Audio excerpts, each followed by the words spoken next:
Bonjour à toutes et à tous et bienvenue dans ce nouvel épisode du podcast Maman Tatouée. Aujourd'hui, on va aborder une thématique, vous l'avez vu dans le titre, la thématique de l'hypervigilance.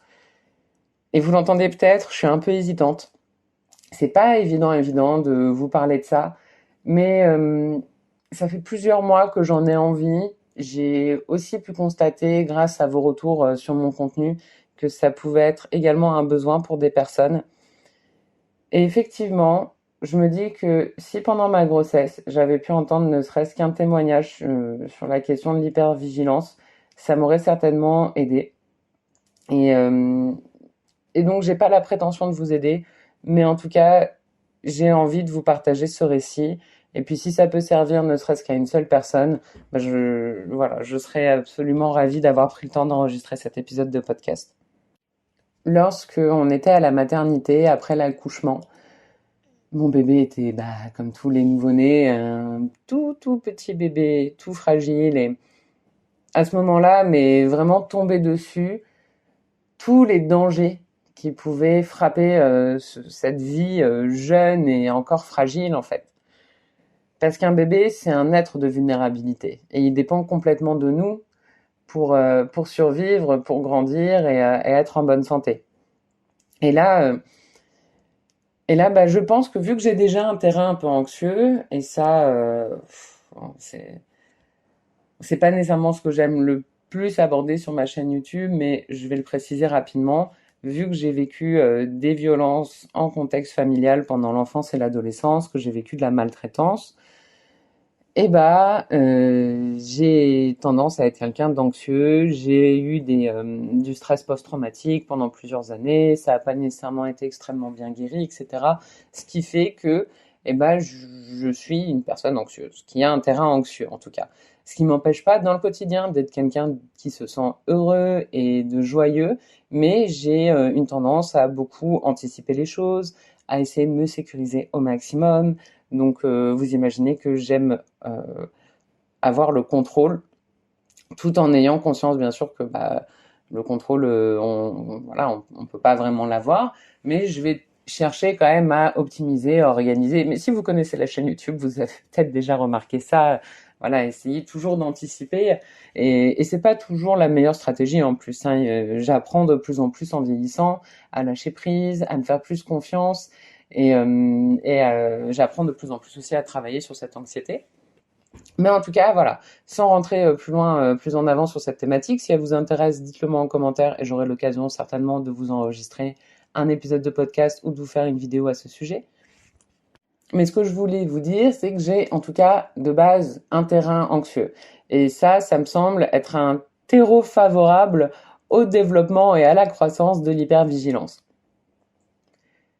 Ceci étant dit, revenons-en à ce que je vous racontais, à la maternité. J'ai été frappée par la vulnérabilité de ce bébé et à quel point ça a reposé entre nos mains avec mon compagnon et aussi entre les mains des personnes, des professionnels de santé et de la petite enfance qui allaient nous accompagner dans les années à venir et en particulier dans les premières semaines. Et je vous parle de ça parce que quand on a un terrain anxieux et qu'on commence à faire de l'hypervigilance, il y a toute la question de la confiance aussi aux autres qui se pose. Et les premières semaines, les premiers mois de la vie de Raph, ça aurait été extrêmement difficile pour moi de confier mon bébé à quelqu'un d'autre que son père. Et d'ailleurs, on l'a jamais fait. Raphaël, la première fois que quelqu'un d'autre que son père ou moi l'a gardé, elle avait déjà 6 mois et demi puisque c'était pour son entrée en crèche. Et bien sûr, il y a eu une adaptation, etc. Et j'avais déjà eu à ce moment-là tout un questionnement sur la confiance et aussi sur la question de l'absence et de la présence. Si ces réflexions vous intéressent, j'avais fait des vidéos, comme je vous disais, sur l'entrée à la crèche. J'essaierai de vous les mettre dans le petit i ou en description de la vidéo si j'y pense. Mais du coup, je vais pas revenir sur ça parce que voilà, j'ai déjà abordé ces questions-là. Mais ça vous donne une idée, finalement, l'hypervigilance, c'est pas seulement avoir des inquiétudes et visualiser ces inquiétudes. Par exemple, avoir l'inquiétude que le bébé il roule dans le lit alors que manifestement il vient de naître, il n'est pas capable de rouler, mais il roule dans le lit et qu'il tombe du lit et qu'il se blesse voire qu'il se tue. Donc on est assailli par ces images-là, mais c'est pas uniquement ça. C'est aussi comment ça va impacter le quotidien dans la gestion finalement de la vie familiale.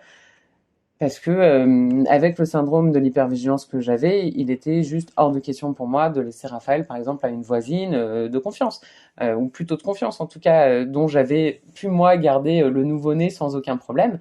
Mais même si cette voisine elle s'est proposée, honnêtement, ben, j'ai jamais accepté en fait, parce que j'avais ce problème de d'anxiété et de confiance, de manque de confiance plutôt.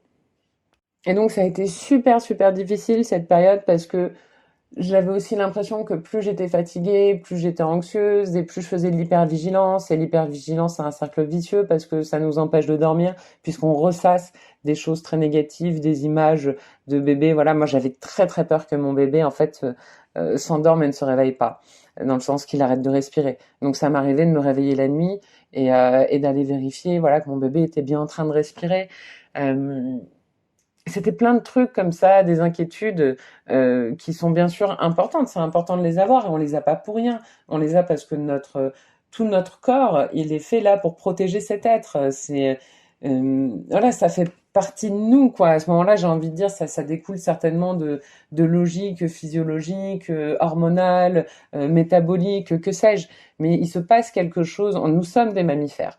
Nous sommes des mammifères. Et c'est vraiment à ce moment-là, avec l'hypervigilance et l'allaitement, que je me suis rendu compte à quel point nous étions des mammifères et, et à quel point voilà on était sur le qui-vive. C'est ça l'hypervigilance, c'est qu'on est sur le qui-vive. On est constamment dans l'attente qu'il y ait quelque chose qui se passe. C'est ça la vigilance, c'est ça la veille. Ça vient du latin vigilia. Non, non, je suis pas sur Wikipédia, je vous dis ça de tête, mais bon, j'ai donné des cours de veille informationnelle et de veille concurrentielle, donc je m'en rappelle un peu. Donc ça vient du latin vigilia, vigilere. Voilà, alors corrigez-moi si je me trompe, j'ai jamais fait de latin. D'ailleurs, on sait même pas comment ça se prononce tout ça, vu que c'est une langue ancienne. Mais ça vient du fait d'être en état de veille, d'être en état d'attente qu'il se passe quelque chose afin d'enclencher une action. Et cette action, bah, ça va être souvent soit la fuite, soit l'affrontement. Mais il y a d'autres modes d'action et de réaction dont je vous ai déjà parlé dans la vidéo que j'ai fait il y a pas longtemps sur comment je l'avais appelé cette vidéo. J'avais repris le titre d'un article d'une doula. Pourquoi on ne nous dit pas ça avant de devenir parent? C'est ça. Pourquoi on ne nous dit pas ça avant de devenir parent? Et la vidéo que j'ai publiée, elle s'appelle Parentalité et violence. Et je vous parle d'autres modes d'action et de réaction qu'on peut développer lorsqu'on est pris bah, dans cet état de veille et d'hyper-vigilance où on est sur le qui-vive. On est aux aguets, qu'il se passe quelque chose, tout est tendu chez nous. Et lorsqu'on est dans un tel état en fait de tension, c'est très difficile de se reposer. Et c'est très difficile de se sentir bien. Moi, j'étais constamment en train de culpabiliser aussi, d'avoir cette hypervigilance, d'avoir ces images violentes de mon bébé qui se blessait, qui se faisait mal, qui perdait la vie. Je me disais que j'étais folle. Je me disais, mais enfin, est-ce que c'est moi qui ai envie de faire ces actes de violence-là? Est-ce que c'est parce que j'ai peur qu'il arrive quelque chose? Est-ce que c'est tous les parents qui le vivent? J'ai jamais entendu parler de ça. Et pendant des semaines, j'ai gardé ça pour moi parce que j'avais peur qu'on me juge et j'avais peur qu'on me dise que j'étais une folle et que j'étais une mère violente et que j'allais mettre en danger mon bébé. Je vous jure que j'étais terrifiée. Je comprenais pas pourquoi j'avais ces images-là. Et rapidement, j'ai rationalisé tout ça et j'ai commencé à comprendre que c'était des mécanismes de défense pour protéger mon enfant, que ça me permettait d'être très vigilante pour éviter qu'il lui arrive quoi que ce soit, et qu'en même temps, il fallait que je lâche prise à tout prix parce que c'était en train de me bouffer la vie, quoi. Alors heureusement, j'avais plein d'autres choses qui me faisaient aussi tenir le coup, mais je dirais pas que j'ai fait une dépression du postpartum, ce serait complètement exagéré que de prétendre ça.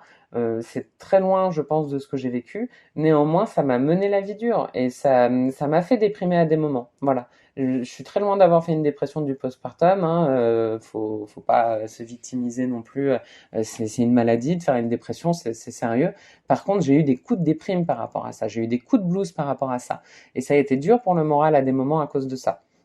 Mais heureusement, et c'est ça que j'aurais eu besoin, je pense, d'entendre à l'époque, que j'aurais eu besoin d'entendre d'une part que ça existait, mais surtout que ça passe, que ça s'atténue au fur et à mesure que bébé grandit, que vous aussi, vous grandissez dans votre parentalité. Ça passe au fur et à mesure des semaines et des mois. parce que l'enfant va grandir, va être de plus en plus autonome, on va le trouver aussi de plus en plus résistant et solide et de moins en moins fragile. Et là, aujourd'hui, ma fille de 18 mois qui a déjà fait des chutes et des gadins, qui s'est déjà râpé le genou, qui a déjà saigné du nez, enfin, voilà, les choses sont complètement différentes et je vous en ai parlé, ça d'ailleurs, dans ma vidéo sur les chutes de bébés. Comment est-ce que j'ai géré, en fait, en passant d'un syndrome de l'hypervigilance vers bah, un parent qui est capable de faire preuve de sang-froid lors d'un moment de danger pour son enfant ou après une blessure pour son enfant.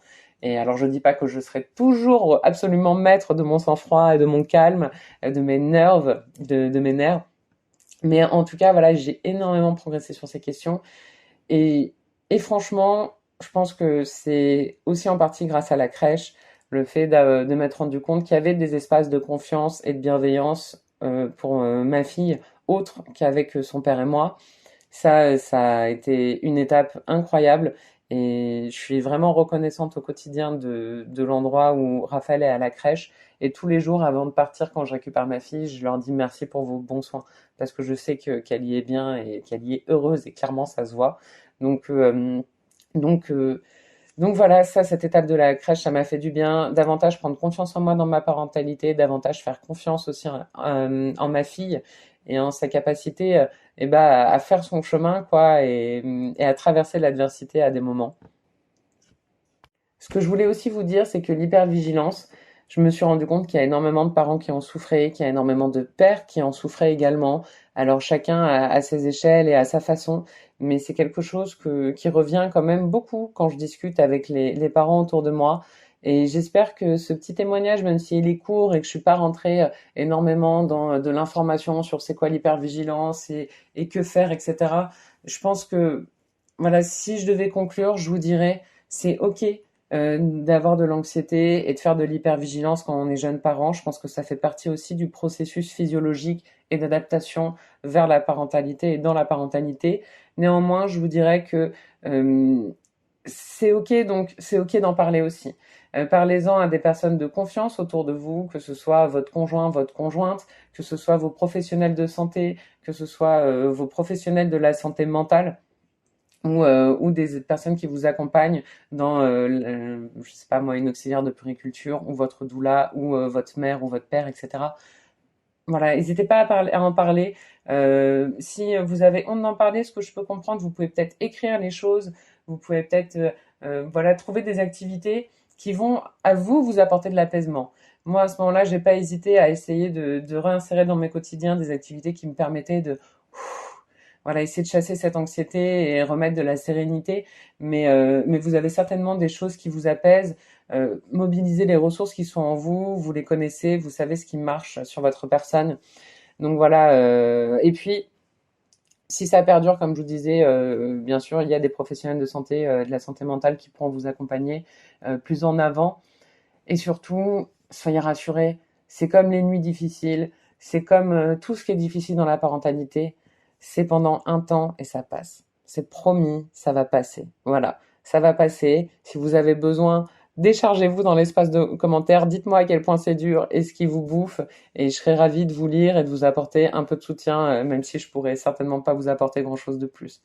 Dans tous les cas, je vous remercie du fond du cœur d'avoir pris le temps d'écouter ces confidences. C'était pas facile de parler de ça, c'est pas facile de dire que encore aujourd'hui, à chaque fois que je vais pour traverser la route, je regarde 10 fois à droite et à gauche parce que j'ai toujours cette image d'une voiture ou d'un camion qui va venir faucher la poussette de mon enfant. Voilà, et c'est encore là, mais ça va mieux et je suis sûre que ça va continuer à aller mieux, même si entre vous et moi, je pense qu'à partir du moment où on devient parent, on sera toujours un peu inquiet pour nos enfants. Voilà. Mais en même temps, il faut bien qu'ils découvrent le monde, qu'ils explorent et qu'ils vivent. Donc nous, on est là pour essayer de les accompagner, les sécuriser au mieux, de poser un cadre. Et après, bah, voilà, c'est la vie aussi qui suit son cours. Bon, je vous remercie du fond du cœur d'avoir passé ce temps avec moi aujourd'hui sur YouTube. Et je vous dis à très bientôt dans un nouvel épisode de podcast.